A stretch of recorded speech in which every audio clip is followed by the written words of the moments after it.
Well, the player ratings are in, and we are going to rate the players of Arsenal as they took on the side of Bayern Munich in there at Emirates. The game of football ended 2-2. Still, Arsenal people are really having divided opinions on whether it was a penalty or not. But in my next video, I'm going to show you that before you complain about that penalty, there was a penalty that was supposed to be given to Bayern Munich before that of Bukayo Saka was put into action to be complained about, right?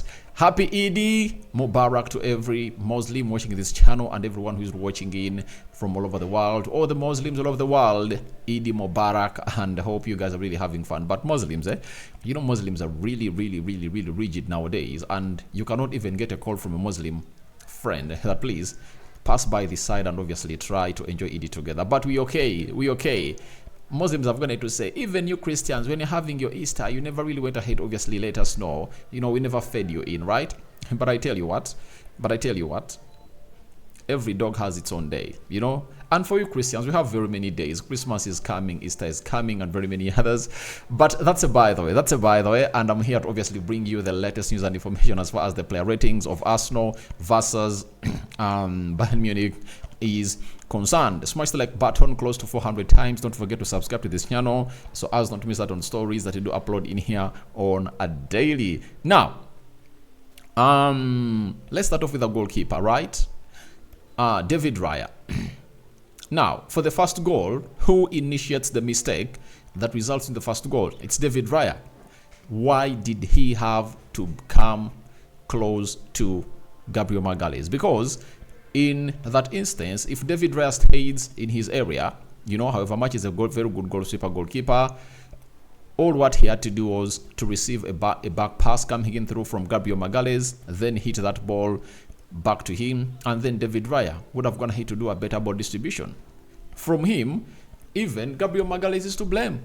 You know, he was not even pressed, puts in a very bad pass, to Jakub Kiwior. You know, Jakub Kiwior had to stretch his leg to obviously try to reach that pass, and he failed to reach it out. It found Leroy Sen. Leroy Sen fed in Mario Goretzka, and Mario Goretzka went ahead to obviously find a pass to Serge Gnabry from formerly Ghana, and went ahead to obviously bury that ball into the back of the net. That was really one of the most annoying moments into that game of football that really costed Arsenal. So for me, David Raya, 5.5 out of 10, because Arsenal had gone ahead to take a lead, and all they needed was to set a little bit in there for you and really frustrate Bayern Munich. But the moment that goal went in, 6 minutes later, after Bukayo Saka went ahead to put Arsenal ahead, it really meant that pressure was going to mount to Arsenal. Pressure shifted from Bayern Munich to Arsenal in a space of 6 minutes. So that was a very huge goalkeeping mistake made by the goalkeeper, and the orchestration to that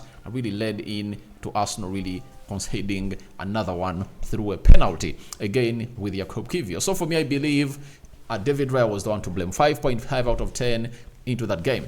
Then Benjamin White, kudos for the assist. He was really good, and I think, as I told you, he's really improving his game. And after Saka putting Arsenal ahead through the assist of Benjamin White had a keeper to beat. He had a sitter, and guess who had gone ahead to really play him through? It was a header of Kai Havertz, and he was really onside, but Manuel Neuer came to the rescue, and Benjamin White was a wrong person in the right position, according to me. If that position was Martinelli, Odegaard, Rice, Bukayo Saka, I think it would have gone ahead to count as a goal, because he faced the goalkeeper and went ahead to direct the ball to the goalkeeper. But I think he had a very beautiful game. I give him a 6.5 out of 10 for me. That's what I'm giving to Benjamin White. He really put up a show on the night that I really went ahead to love. Defensively, he was okay. Serge Gnabry never went ahead to expose him at any moment, you know. Apart from that run that he makes to obviously score, because it was really like a counter-attack, but the rest of the things were really okay and gave this guy a very good goal into the mix. So that is Benjamin White. For you, go to Jakub Kiwior. You know, for the first goal, he's not to blame, but for the second goal, I blame him, because in the Champions League, you have known to really let a person go, like Leroy Sen. with lots of space ahead of you, you had to obviously get a yellow card for that. Like you saw what Thomas Partey did. Because if Arsenal goes in the second half, if Arsenal goes to the halftime when it's 1-1, I think they come back and win that game. But because of that second goal they conceded through Jakub Kiwior, I think it really looked ugly. And I'm giving him a 5.5 out of 10. I like Jakub Kiwior, but that second goal, he couldn't really allow that boy to go through. But even you caution the central defense of Arsenal in the midfield, because where were they? You know, when you look at how this boy really goes into those spaces, you know, to run, you know, to see those passes interchange, and then he's fouled, you ask yourself what was really wrong with the defending of Arsenal. So Jakub Kiwior 5.5 out of 10. We go to Gabriel Magalhaes. I'm going to give him a 6 out of 10. You know, this defense of Arsenal has been good, and everything Arsenal's going to hit to get this season has been built onto that solid defense that I've going to hit to obviously call a brick wall. But yesterday they happened to be the reason as to why Arsenal is conceding goals. 5.5 out of 10. William Saliba, giving him a 6 out of 10. He tried his level best, but I think inexperience kicked in. Playing in the quarterfinal for their very first time, you know, sometimes you feel like you shouldn't be blaming them, because sometimes there are levels you have to reach at, and they showed you to it that last season they competed in the Premier League and failed to achieve what they had to achieve. They went ahead to change and turn around, make a very huge turnaround. This season they are looking a better team. You understand? And now you feel bad going ahead to really castigate them, castigate them because of that, So 6 out of 10, 6 out of 10. And this is where I told you that Julian Timber would have gone ahead to obviously do a better job in this game, because he knows how to play in these stages. He has ever gone ahead to play in a knockout tournament, in the Champions League. He knows exactly how things are. But when you look at Arsenal, that entire backline was naive about Champions League football, and the stage was really huge for them, and you saw to it that they really lost very many balls. The composure came in through later when the game is really going to come to an end. But Saliba, 6 out of 10 for me. And I've gone ahead to really have a look at his game by numbers in the second half, compiled by Statman Dave. 88% passing accuracy, 37 touches, 29 passes completed, 2 out of 3 tackles won. Much better in the second half. That is William Saliba for you. Now, we go to Jorginho. Jorginho had a very good game. His composure was really great, and I really liked everything he had in that game. Closing down, dictating play, and obviously showing his experience. The composure was really huge, and you saw to it that he just lacked more players that knew how to operate onto the occasion. And that's why I think Arteta would have gone ahead to see to it that he drops Kai Havertz in the midfield early. He would have gone ahead to really think of dropping Kai Havertz in the midfield early. And I know Rice has been really very pivotal in this game in the season of Arsenal, but there are moments where you have to really admit that he has been good, but is he really going to perform to the best levels that we really anticipate? Sometimes tactics had to change to like 3-5-2. You keep Kai Havertz, Declan Rice, and Odegaard in the midfield, and then you see to it that Martinelli and Gabriel Jesus lead the line. Bukayo Saka lead the line. To see to it that Jakub Kiwior, Zinchenko, and Ben White play as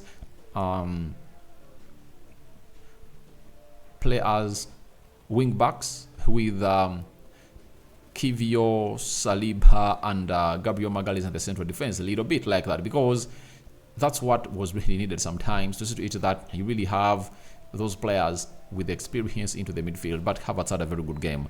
And for Jorginho, 6.5 out of 10 for me. That's what he's getting. He really had a very good game.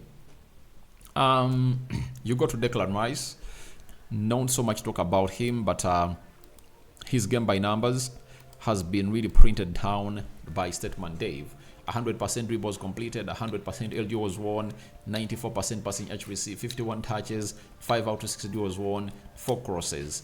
He's built for the Champions League knockout stages, and he is input has not gone unnoticed, and it takes a 7 out of 10 for me. When you look at his stats, he was really a very composed guy, and I think at a certain point, I think they never needed Partey in that game.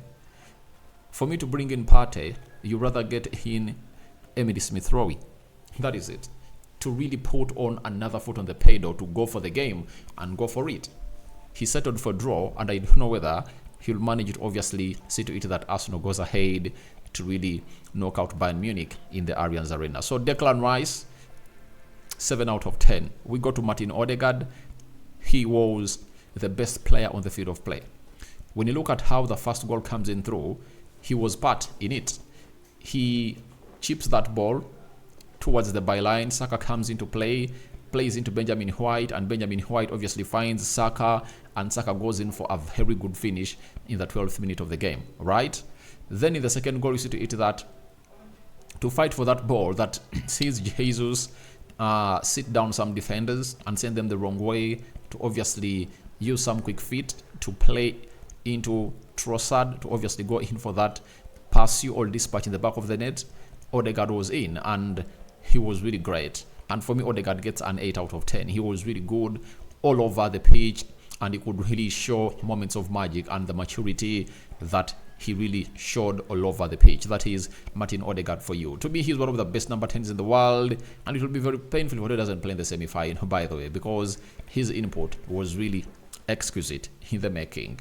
And that is Martin Odegaard for you on the night. We go to Bukayo Saka. Oh my God, putting in that goal, and he had some other good moments, and it's one of the things I've always gone ahead to call in for Saka. And everyone who says that I really have a personal vendetta on Saka, watch this video. You know, when Saka puts in performances like that against huge teams like Bayern Munich, I come out and say Saka had a very good game, and I'm getting him a 7.5 out of 10, and he looked good. Saka looked good on the night, and however much he scored in the game of Brighton, I don't think that he was at the same levels like he performed yesterday night. Yesterday night, Saka was levels, man. He was levels, and that's what I really want to see him do. As Phil Foden was really scoring a stunner and winning the man of the match in the game of Real Madrid. Even Saka was here doing the needful to obviously kill off this game of football. And he scored the most important goal of the game. That was the opener, the 12th minute. So Saka, 7.5 out of 10 for me into that game. Martinelli, to me, I think he was the worst player on the field of play by far, and I give him a 4.5 out of 10. Do you remember anything productive that he to do apart from that shot that was wide off the post? You know, I don't remember anything that he did, and I asked myself, why did he have to take the manager all those minutes to obviously get him, you know, to keep him on the field of play? I was asking, what did Martinelli give Mikel Arteta to keep him on the field of play for all that long? Yet Jakub Kiwior was taken off at half time. I think the most this guy would have gone ahead to play would have been 60 minutes. Give Jesus some 30 minutes in, Arsenal wins that game. You saw how he was everywhere, but he was brought in through in the late stages of the game, and no sooner had he shown up on the field of play than he had an assist for the game. And he knows these moments very well. He has played in the Champions League. I remember the Champions League of 2019-2020 where they knocked out Real Madrid, you know, and surprisingly, they were knocked out by Lyon. You understand? I think on, was it the quarterfinals? They were knocked out by Lyon. So Jesus knows the occasion, and he can live up to that. So for me, I'm really excited on to how Jesus went ahead to play, and he got himself an assist on the night, and I'm giving Martinelli a 4.5 out of 10. Kai Havertz, 6.5 out of 10, tracking back, you know, running all over the pitch. He was really a striker, but sometimes you saw him play or track back on the left. The energy levels of Trossard are really immense, and I'm really so much impressed with how Mikel Arteta has gone ahead, obviously, add that hard-working bit of him to his game. The same applies to Martin Odegaard. He's really that donkey. that really runs left, right, and center, right? So that workaholism is really needed in the game, and I'm giving him a 6.5 out of 10. We go to substitute Zinchenko. Oh, he changed the game. He changed the game and changed my narrative that they were going to obviously open them up when he comes in through, but he gave Arsenal more control. He inverted very well, and the possession was really good because they really had a more stronger reference point to attack Bayern and really build those attacks on. So for me, Zinchenko takes a 6.5 out of 10. He came in through and really changed the narrative of play, and they refer to him a lot in those passes. That is it. Though in the final third, he looked bad and there was miscommunication with his fellow players, but we cannot really not give him his we cannot really fail to give him his props for what he did on the night. 6.5 out of 10. Jesus with an assist that really keeps Arsenal into the game to obviously go ahead and really keep this game 0-0.